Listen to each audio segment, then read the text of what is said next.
Welcome back to our channel. In this tutorial, we'll show you how to remove person from a video using CapCut. So let's get started.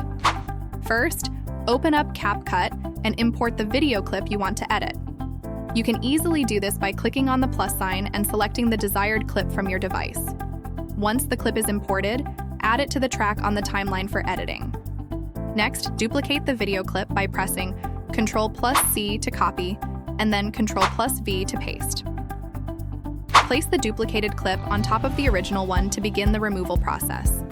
Cut the duplicated video clip before the end, just like what I did here.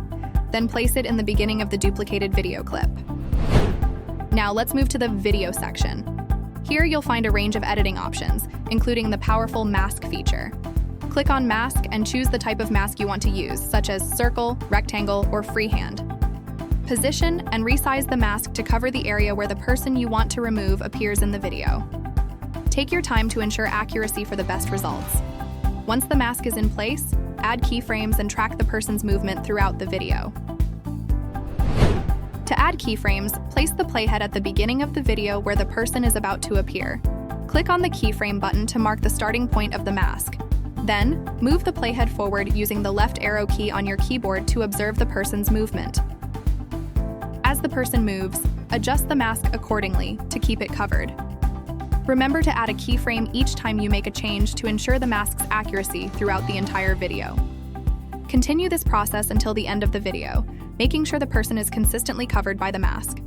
This will create a smooth and seamless removal effect.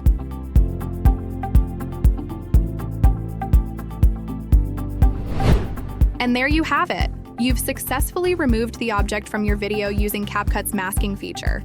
Take a moment to preview your edited video and make any additional adjustments if necessary. We hope you found this tutorial helpful. Thank you for watching and see you in the next video.